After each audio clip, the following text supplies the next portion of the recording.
So I'm reading this. There's allacronyms.com, and all I did was I just typed in Google caulk and gauge, Yeah. and it came up with gauge caulk joint with the abbreviation GACG or CJ. Sorry, and it basically says the definition of is a gauge caulk joint, which to me all that means is it is a dimensional caulk joint. Right. But it's still a caulk joint, right? Yeah. Okay. Yeah. So Well, I will have. We will have the last word on that. so one. says we. No exceptions. My ass.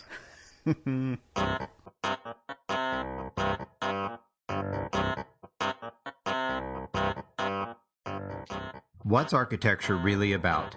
Archispeak is the show that dares to peek under the architectural kimono, exposing what architecture really is, what it is that architects really do, and show you why we are passionate about our chosen profession. I'm Neal Pan. Join Evan Troxell, Cormac Phelan, and me as we have a casual conversation about all things architecture, which includes all the stuff people don't talk about. Think you already know what architecture is really about? Tune in to find out.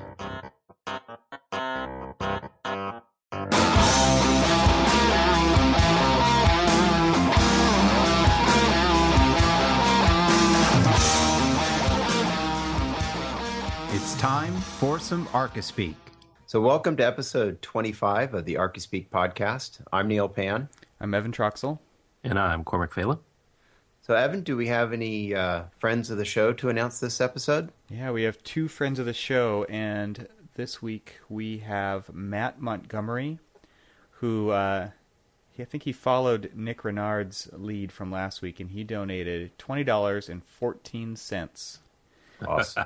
So That's great. thanks, Matt, and we really appreciate it. And then we also had a donation from Sam Cleveland, and $25.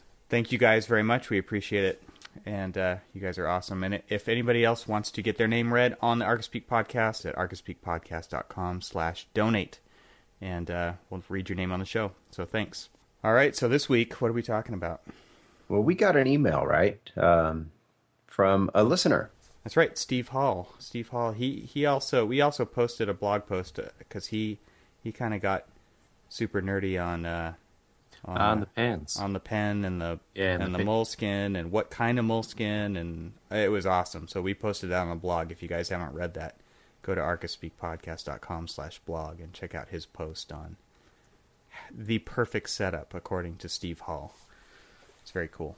But yeah, we got an email from him regarding the topic of spelling, and I thought his email was a crack up. I've never heard this before. Have you? No. No, he says he wanted us to talk about spelling and grammar, and that he has a friend that says he doesn't want to hire an architect with good spelling because architects are supposed to be creative. So you don't want one that follows rules and can come up with creative interpretations of the spoken word. I have never heard of that. Never heard that. That is crazy. Because I'm the opposite. I mean, I'm the opposite when it comes to spelling. It's funny because everybody in my studio knows it. And it's totally a curse. It might not be a bad curse, but it's a curse nonetheless. I can pick out a misspelled word from 20 feet away on a sheet. And usually, what's funny is it's usually in the title or like the client's name where we screw up stuff like that. I think it's hilarious. I was actually just reviewing a couple of portfolios that people were going to send off for their graduate school. And I'm flipping through, and they're like, well, this is just a rough draft. And I'm like, I'm glad this is a rough draft. And they're like, what do you mean? I'm like, all of the misspelled words in here. And they're like, what? Spell check didn't pick that up. I'm like, look, if I can pick it up, somebody who takes pride in the fact that I can do a full paragraph that's one sentence, no punctuations, then you got to fix this. Well, according to this email, I should be the most creative architect in the world because I'm a horrible speller. So probably anybody that's paid attention to our Twitter feed or our Facebook page can probably attest to that, because I'll drop misspellings here or there and totally miss them, But fortunately, I can blame most of it on autocorrect, which is sometimes true. But no, you even spell your name wrong. Yes, yes. Where's the I?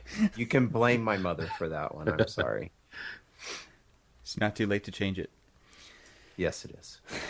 So okay. So Neal, you suck at spelling. Thanks for qualifying. And yeah, and Cormac, you suck at grammar. Yes. And I'm good at both of them. All right. Awesome. Got a good mix. So, Neal, you should be the busiest of all of us. Yeah, which is not true. But I didn't mean it that way. I'm sorry. I really didn't mean it that way. It's okay. You could be like, man, what an ass. Yeah. Cormac, coming from you, I expect that. I expect that. Yeah, I have to. Yeah. All right. So he says his last paragraph. He says he just wants to know if it's a 2 square foot house or a 2 square feet one, and do we really mean flashing, counter flashing, base flashing, cap flashing, roof flashing, coping, parapet, cleat, reglet, or fry reglet? Trademark. Oh, and it's gauge, and he misspelled gauge, right? He misspelled G-U-A-G-E. If you look up the word G-U-A-G-E on Wikipedia, it says it's a common misspelling of the word gauge. That's all it says. It's hilarious. And then it says it's never cock, with no exceptions. And I don't get that. Yeah, I don't get that either, because he'll have to contact us and let us know. He's going to have to follow up Yeah. with the podcast here with all this talk, and he's going to have to back up this claim.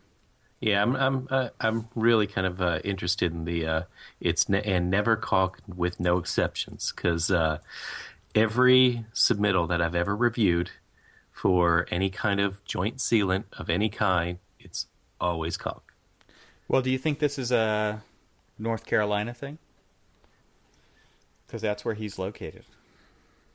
I don't know. I mean, you've been all over, right? I mean, I'm pretty close to North Carolina, and I've worked in Florida and all right, we need Alabama, some feedback. And yeah, we need some backup like here. So. Yeah, so yeah, we're gonna have to. He's gonna have to quantify that. Not only is he gonna have to quantify that, he's gonna have to call us and leave a voicemail to quantify that. That's right. I think that would make sense. All right, so Neal, do you want to give out the voicemail number? Sure, I can do that. 415-484-8496. So, Steve, give us a call so we can have some fun giggling at the Google Translate. Or anyone else who has a part of this that they want to talk about. We would Absolutely. Anybody call, leave a message. So the topic of spelling comes up a lot in an architecture office because, in my office there's a lot of people and most of them suck at spelling, and at smelling too. And I take another drink, Evan. I've always wondered, why is it? I mean, because he brings up a valid point here, for this podcast at least, where he says you don't want to hire an architect with good spelling because architects are supposed to be creative. So you don't want one that follows rules. Oh, but I don't see I don't. Wait a minute. Just because. So does that mean everyone else is more creative? I don't equate spelling, ability to spell, with lack of creativity or just following rules. Well, I think that this kind of plays into the conversation you guys have been having on LinkedIn with Jeff Stafford and the way that language is changing because of texting and short form messaging with Twitter and abbreviations and right. One of the things I had a conversation lately with some language isn't changing, communication is changing. Yeah, language. well, yeah, yes and no. I mean, language is always changing, and I think one thing that I was brought up was that linguists are actually really excited with how fast things are changing. I've talked to my wife about this too, and she can't stand when people are misspelling and using abbreviation stuff. She's like, what's happening to the English language? It's no longer, it's not sacred. There's words mean things, and people pass right by that part of it. But then there's these new things, there's all of the stuff that was kind of brought about by texting, and we see it all the time in Twitter with all the LOLs. And LOL can mean 5 different things now, and I think this is kind of interesting. It can?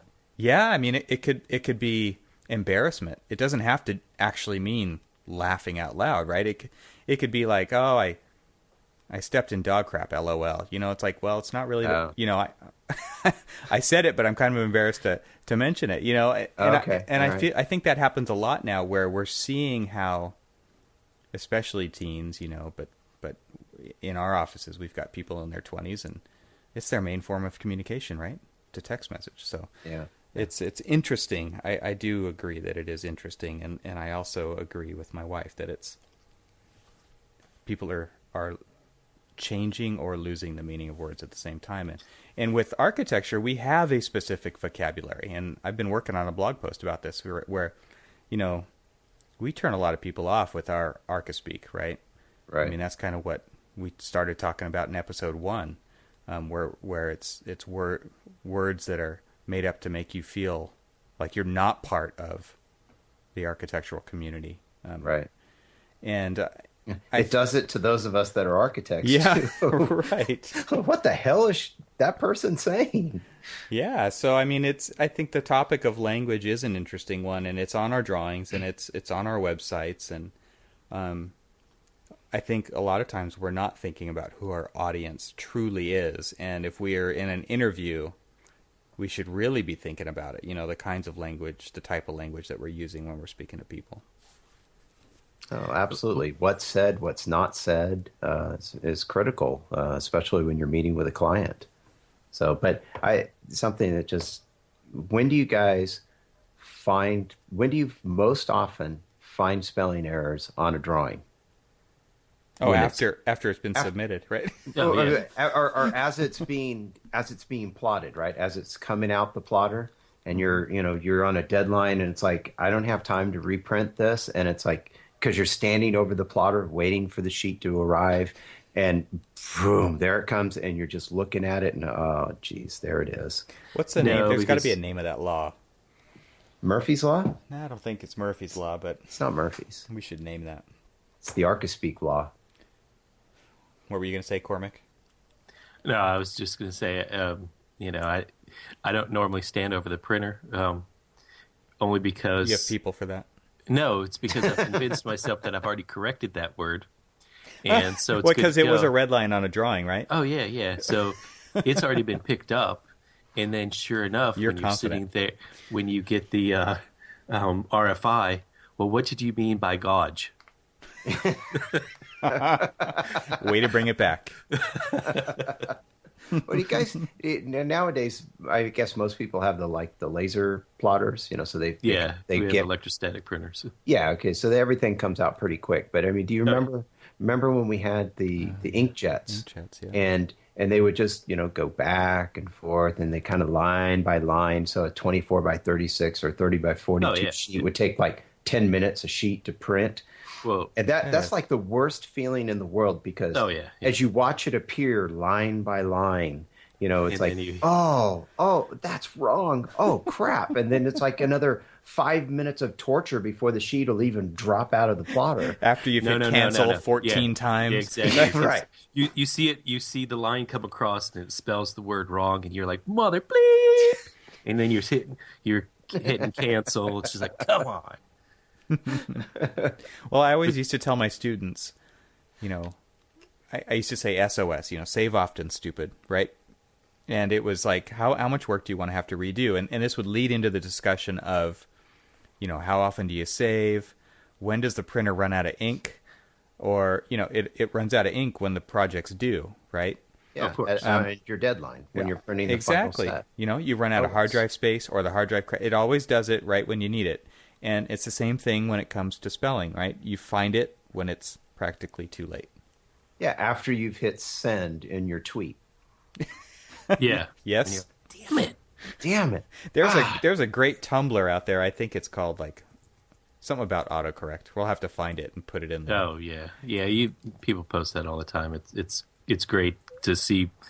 And I've never really done anything that bad other than, the theirs and the there and the there. Oh, there's so many of these. Oh, it's hilarious. I'm just going through reading stupid autocorrect, FU autocomplete. Damn you autocorrect. WTF autocorrects. Oh, okay. All right.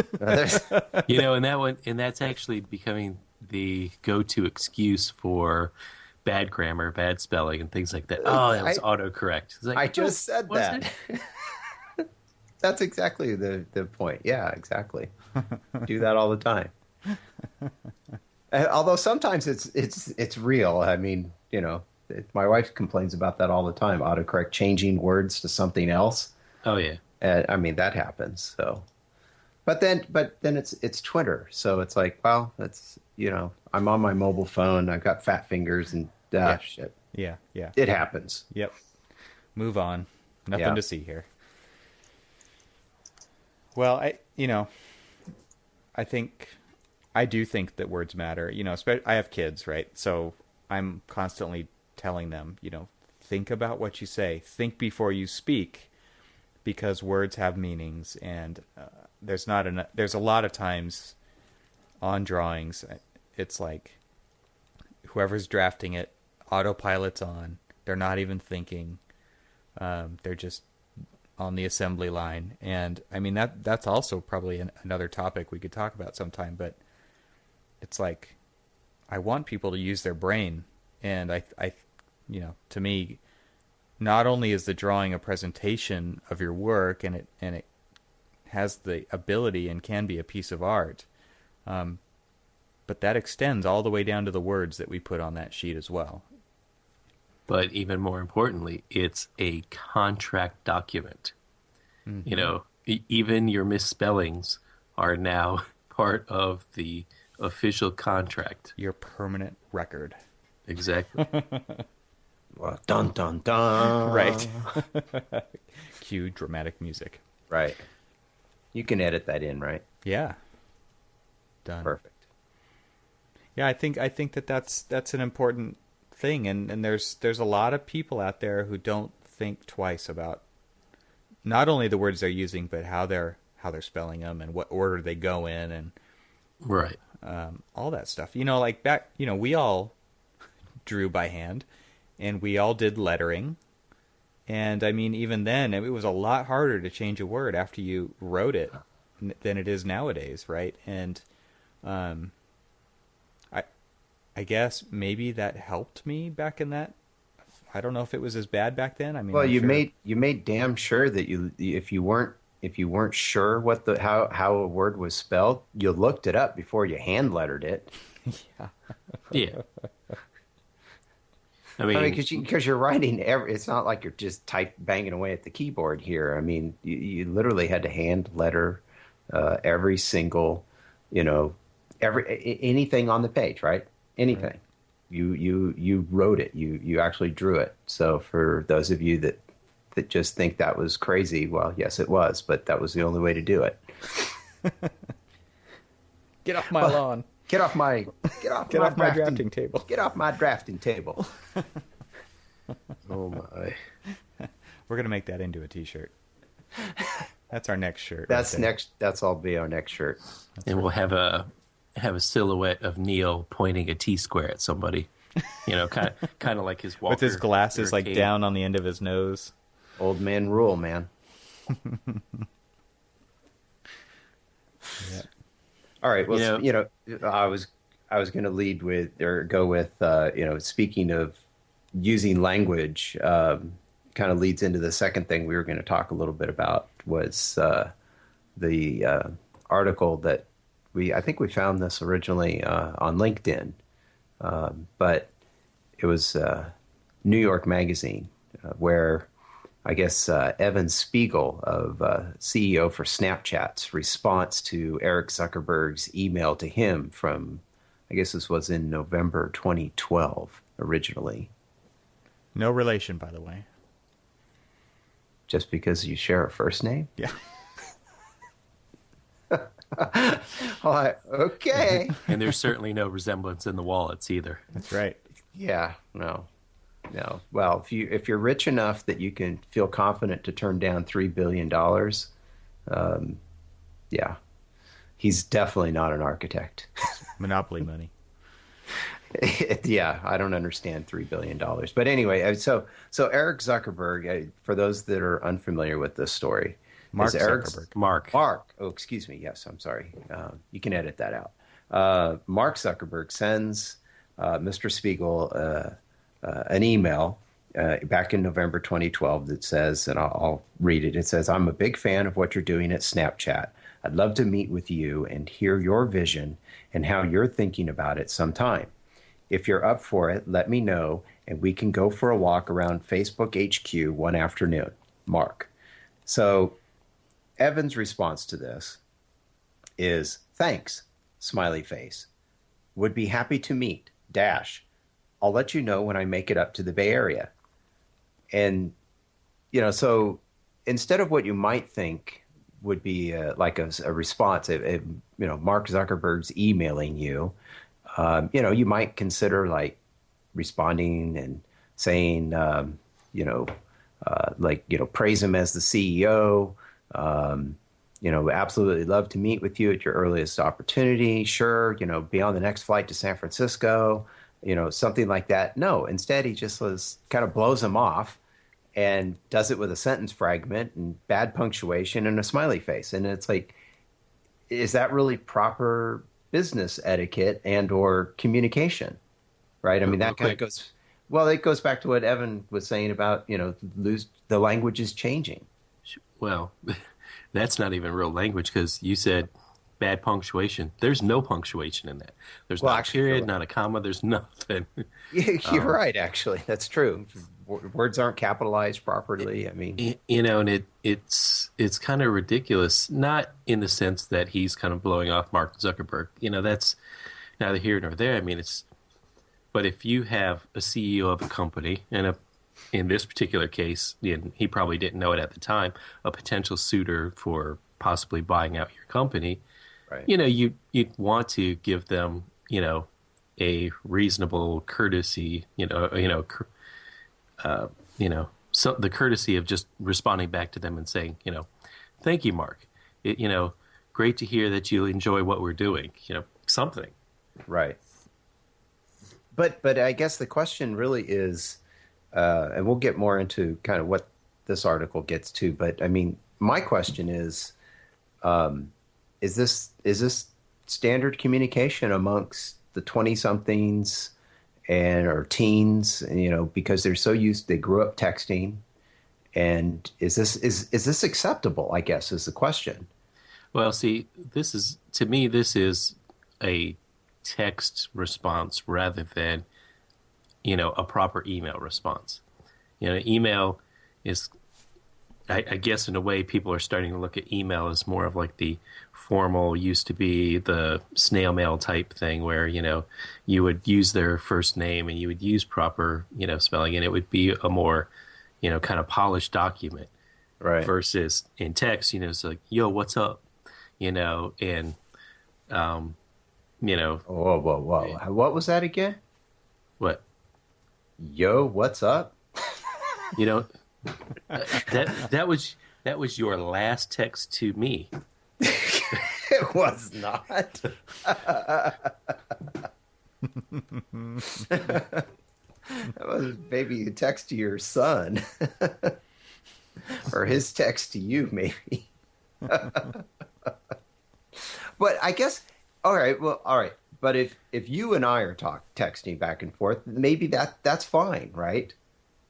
But when it's somebody you don't know and a CEO of Zuckerberg's, notoriety. I think he was just being himself. I mean, well, there's a bit of decorum that's starting to slip away from, modern communication. It's changing. It's disappearing. There you go. You were talking earlier about your wife and how it frustrates you, or how it frustrates her about, all the misspelled words and stuff. I mean, think about my school teacher wife who, all she does is sit there and preach all the time about proper spelling, proper grammar, and everything else. And she sits there and she reads all this stuff, and she's every once in a great while, she'll read out loud, somebody's Facebook post or something like that, and she's like, "Oh man, these people are 40 and they can't speak English." Right. And it just burns her. And it's bad to say, but I mean, if you read, a lot of correspondence back and forth, like interoffice correspondence and stuff like that, that's what you get. It's like, thanks, smiley face. Yeah. Oh, I hate that email. Never send me an email that just says thanks. No, yeah, don't do that. Don't waste your time. Right. I already know. Yeah. Yes. I was the one who sent the email. I sent you good information. You are welcome. You're welcome. Thanks. Yeah. No need to respond. Well, have you guys seen the? I just put the links in there for the website. 3 sentences, 4 sentences, 5 sentences.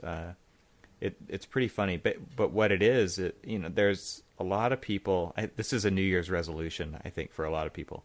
Write shorter email, because I know I see this all the time in my office where I'm reading an email and I'm like, how long did it take this person to craft this email? It's like, this is longer than a blog post. This is long form. It must have taken 2 hours to come up with all of these points, and it's repetitive, and it says the same thing multiple times, and it's repetitive, and it's I could go on.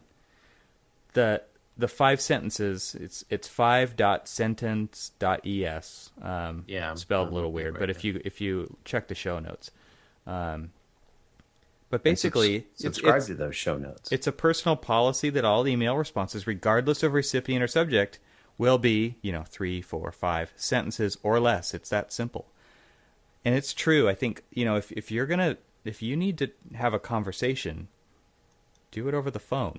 Unless it has to be on the record, in print, so that it is a formal response to some kind of. I mean, because a lot of people use emails as something that is going to be part of the contract documents. A response that says, hey, we would like to change. Give you a rundown of I want to change the flashing, and I want it to do this, this, this, and this. And then you respond, and then you probably put some little legalese or something in there that kind of makes them, kind of. I'm sorry, was this an RFI?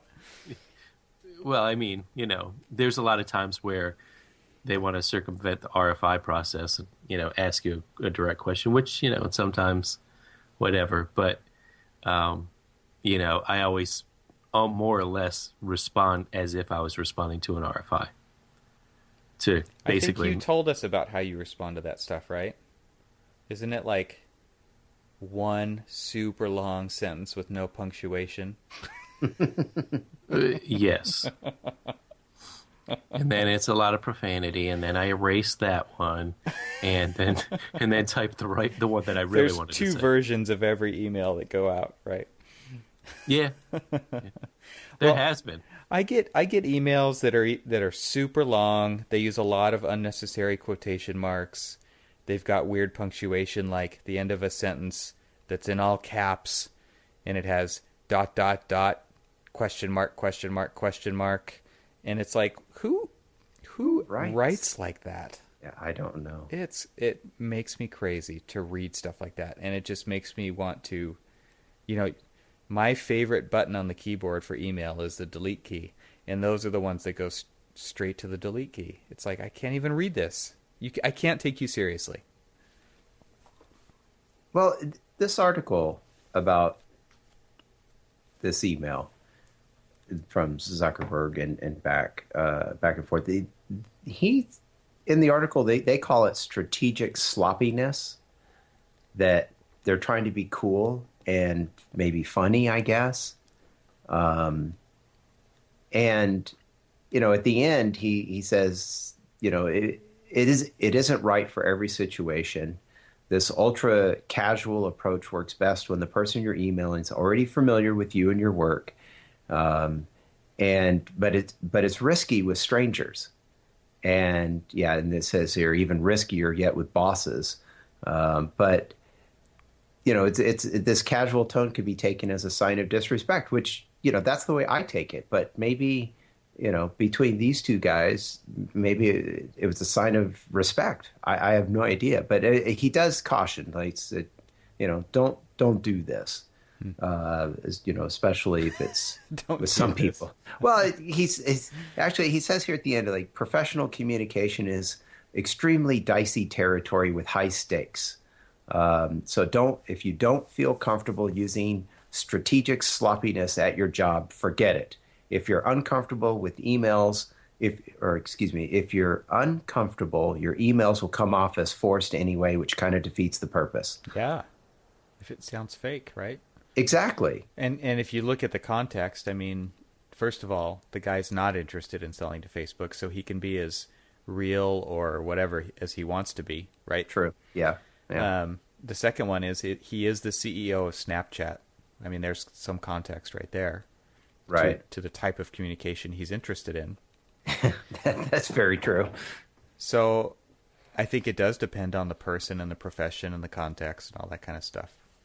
Send me a Snapchat of your junk so I know you're serious. Wow. You weren't talking to me there, were you? No, I mean, that's more or less what it kind of felt like his response was. It's just like, how dare you send me an email?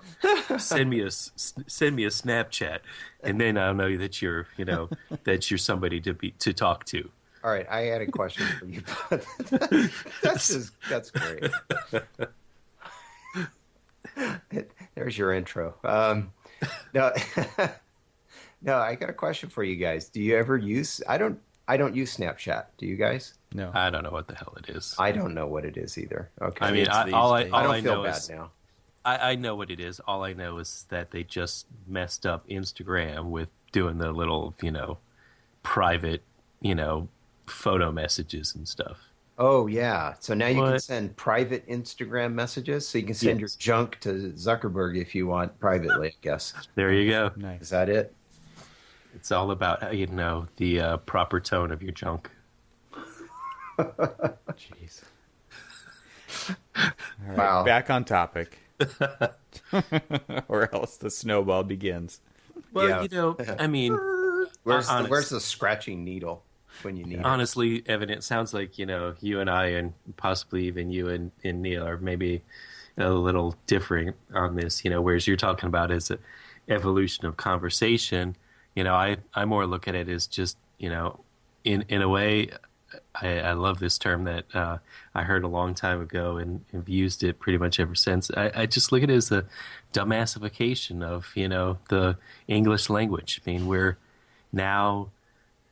getting to a point where it doesn't really matter. I mean, the thing that frustrates me the most about Twitter is if I'm trying to say something, obviously it wants me to be very succinct with it and, be, short and sweet, but I can't, if I have to do 143 characters, then I have to go back. You get 3 more than I do? No, I'm just saying that it just, if he's special. Yeah. If I can't fit the 140 characters and it's forcing me to basically go in and like dumb down a word, it's like, oh, they'll know what I mean. I'm going to spell, something some other way and stuff. It just irks me that I have to, spelling I'm pretty good at. Okay, punctuation, whatever, grammar, whatever. But it just irks me that you have to kind of dumb down your words to converse with people. And that's how today's communication is. I kind of find it's kind of an art form. When I think about it, because usually what I'll do is I'll type something up and it's too long, but I know it's too long, but I just write it out anyway, just so I can get my thought out there. And then I spend time editing it. I spend a lot of time editing my writing and writing my blog posts and my Twitter posts even. And you figure out creative ways to get it down to the right number of characters, whether it's through abbreviation or you have to change what you say. But I feel like that's my approach, and I'm sure other people do that too. But a lot of people don't. But haven't we already been seeing this for a while now? I mean, does anybody remember Kentucky Fried Chicken? No. Oh, what's that? Oh, It's KFC now. KFC. Well, that's because okay, how about this? Have you guys seen... Wait. Okay, all right, go ahead. The reason why they can't call themselves Kentucky Fried Chicken Is there a reason? Yeah, there is. Oh, well, do tell. Maybe... Oh, shit, I just swore. You probably don't want to know this, but it's because there was and I don't know if this is, a myth or whatever, but somebody was telling me that the reason that they can't use it is because they weren't selling actual chicken. It was oh, get out. It was nicknamed it was nicknamed, Kentucky Fried Chemistry. Kentucky Fried Chemicals. Yeah, I mean, I agree. I get that, man. It's full of MSG. Yeah, the stuff that they were they were passing off as chicken was it was chicken-ish. It was chicken. Yeah, at one point in time, it started off as a chicken type product. Chicken don't have nuggets. But exactly, but since it was so modified, there was nothing chicken about it. When it gets into your sandwich or your, So I think haven't they gone back to using Kentucky Fried Chicken now? Not that I'm aware.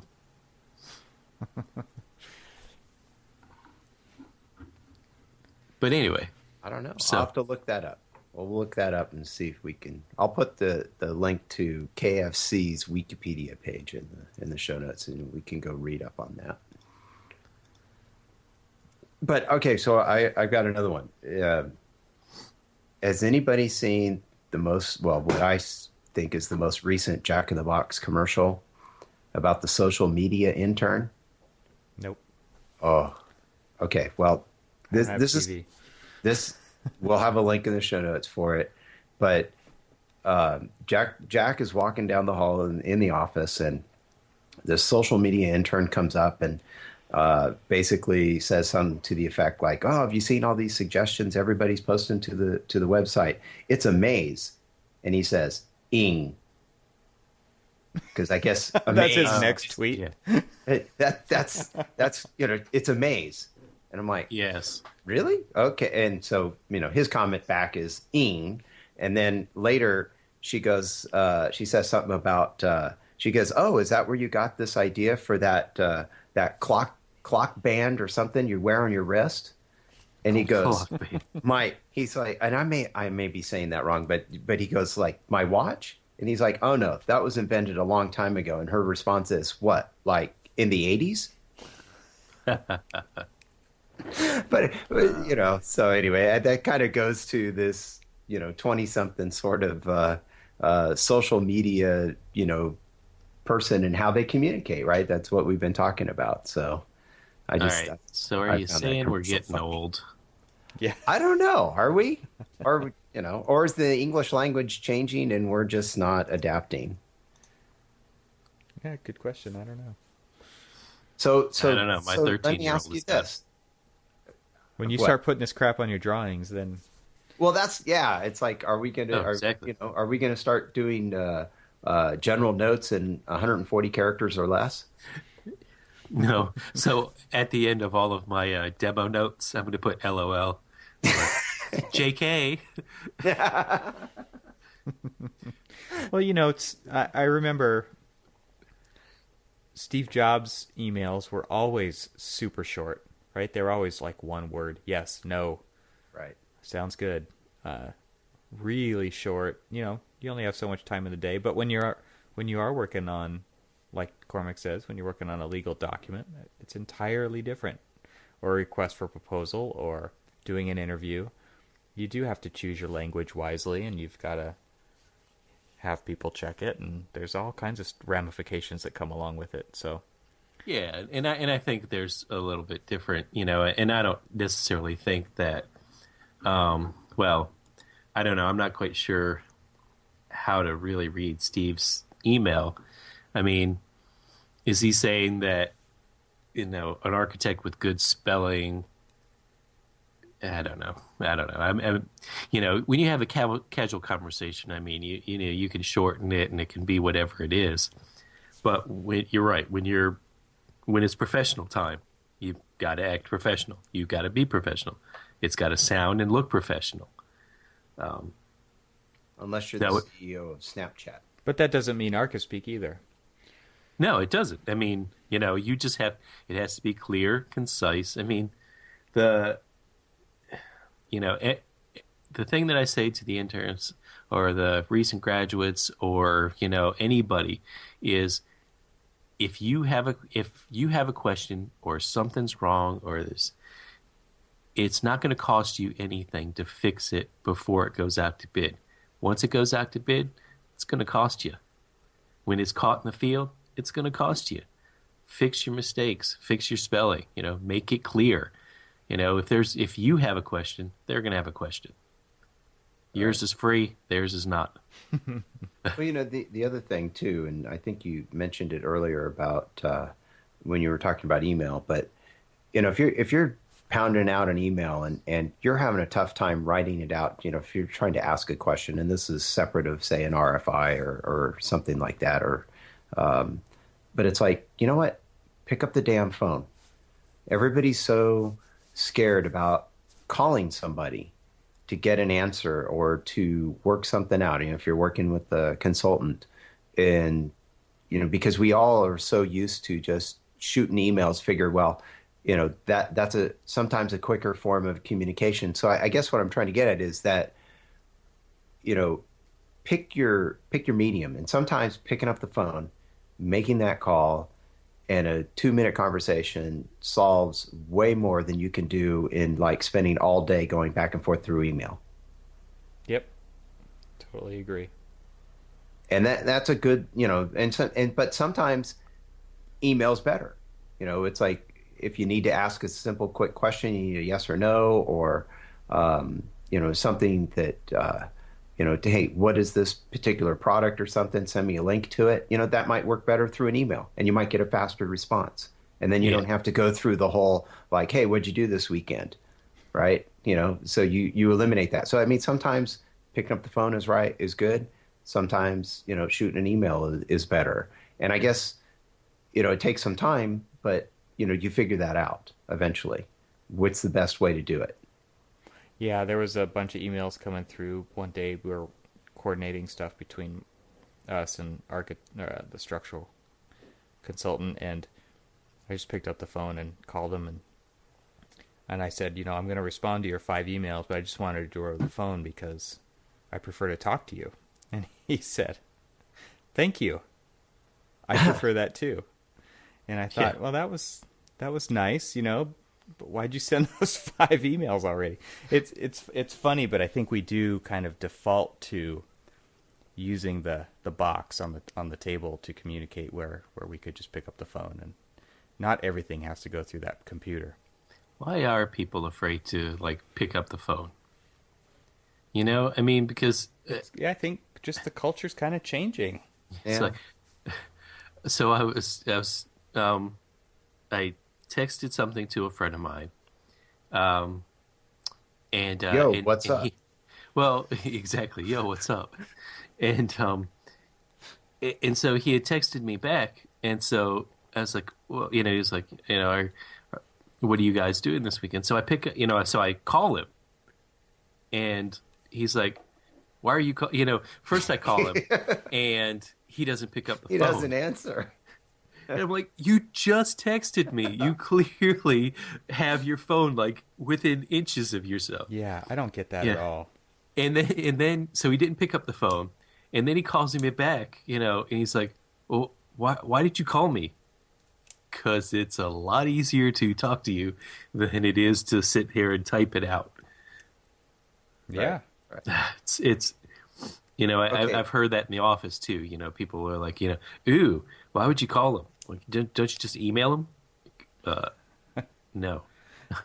Not me. Well, there might be the occasion where, maybe you're in a meeting, where you're just, say, a staff meeting or something, a lot of people or something, and you send off a quick email or a quick text to somebody asking them something, and it's like if they call you back, obviously you can't pick up the phone at that point. But so So maybe You're that in a can happen, staff but- meeting. You should be paying attention. Well, yes, all right, fine. Or sketching. Or Whatever. sketch. Yeah, right. Like, yeah, A zombie. a zombie, Yeah. a rag doll, right? A rag person. What do you A call rag this? person. how You get- how you- politically you- correct of you. Yes, rag person. What do you call those things? Rag people. Rag people. All right, so I was right. Rag Yeah. dolls. Man, when it's late, you get touchy. Wait, I got touchy? You anyway. Get off my desk. Drafting table. What's that? What is that? I got out. I don't have a parallel rule at my desk. Hopefully getting one soon. But You're not an architect then. at the office, but You have to move. You'll have to move your computer out of the way to use there's it. quotation marks. There's quotation marks around the word architect, so I am, because they're unnecessary. But anyway, I drew something. You know, I just taped this thing down on my desk, and I got one of those. My friend Mark loaned me his rolling ruler. Oh yeah. And because that was the next best thing, and it was so fun to draw a floor plan by hand. It's been a long time, and it was kind of liberating. It was like using that part of my brain I haven't used in so long. It was really nice. So everyone should give that a try this week. I've got a question for you guys. Since you're just taking exams, okay, maybe this doesn't apply then. I just saw that there's like some new app where you can like keep track of your IDP credits. Yeah. The NCARB has a new IDP app. Oh, okay, all right. But you guys aren't doing that, so all right. And so doing you that. don't call them up and talk to them on the phone, because they don't like talking to people on the phone. They sure don't. No, I do it. I track my IDP hours. Why? Oh, do you still have to, or are you Yeah. done? No. Oh, okay. All right. No, so, because they only let you go back 6 months. You can't use any real experience when you do IDP. so what do you do? That's Just make another it up? topic. No, I What? mean you can only go back 6 months, and then you just have to basically start over. You have to track from now forward. Oh. So on even the if app, you've you been mean? working for 10 or 15 or 20 years, you can only go back 6 months. Oh, okay. All right. Well, I just, I thought that would be kind of helpful to have an app where you could track it, and then I guess it reports back to them. You can do it through their website. Oh, okay. But All yeah, right. I guess that's what they're spending our money on. Your money, not mine. Yes. All right. I was just curious. No, If I you ever haven't want used to be it. licensed in another state, it'll be your money too. No, I'm staying here, and after seeing your polar vortex back east, I don't want any part of that. Yeah, really. I saw this map. It was hilarious. It was like all the different parts of the U.S. and it was like, various LOA levels for of California, right? various levels of Of cold. booty cold, and then California it just said LOL. Right. It's true. It's Now been the is most that- amazing December ever. It's crazy. and now into January. And and January. I mean, How actually, long? It can't last long. It can't. Well, we better hope not. I mean, this is like one of the worst droughts Yeah, of really. seasons so far ever. Yeah. So at least for California, we're Yeah. gonna. Where's our snow? Well, I know there's no snow in the mountains. Some friends were going to the mountains this weekend, and we're like, Gonna yeah, go have a we'd love- barbecue out at the beach? Yeah, go have a barbecue out at the beach up at Tahoe. That's what you guys get. You know what? You guys just dry up and blow away. The Dust Bowl. The dust bowl. We'll be LOL in your ass. You Yeah. will be. Stuck in a block of ice. The teeter will totter. It's all a cycle. When Mother Nature gives you ice, you chip it off and you put it in your drink glass. There's Cormac's thought saw for the day. I saw some amazing photos of Niagara Falls, almost Oh, completely yes. frozen over. Yes. Did you guys see the that there's the lighthouse in Michigan. Yeah. That was Yeah. Oh, crazy. yeah, that was amazing. All right, you guys got anything else? No, I think that's it. Let's wrap this up. So if you have questions or comments, visit our website at archispeakpodcast.com. We have links to our Twitter accounts and the Facebook page where you can join in on the conversation. You can also call the Archispeak Podcast hotline at 415-484-8496 and tell us your fun architectural experience of the week. And don't forget to leave a review on iTunes. Cool. Oh, and by the way, thanks to everybody who ordered Archispeak shirts. Absolutely. We appreciate it, and they're being created now, so updates to follow on that. So thanks again to everybody for ordering shirts. That was awesome. Yes, thank you. All right. Okay. Oh, wait. What? We did forget one thing. What? I don't believe we gave our shout out to Clemson School of Architecture. That's right. That's right. They are now following the Archispeak podcast. That's right. We need to make all the rest of those students out there and all the rest of the schools listen to us too. Pearls of wisdom from Neal will get you through the rest of your career. Oh, no pressure now. All right, everyone. Now Stay subscribed, and thanks for listening. Good night. Good night. Good night.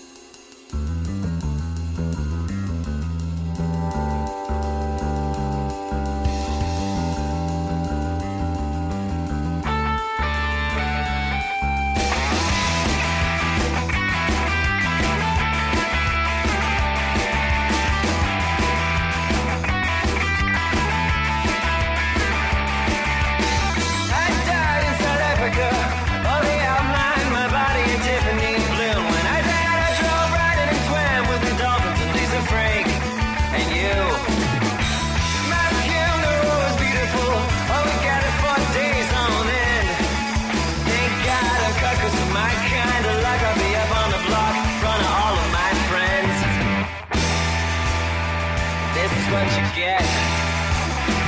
This is what you get.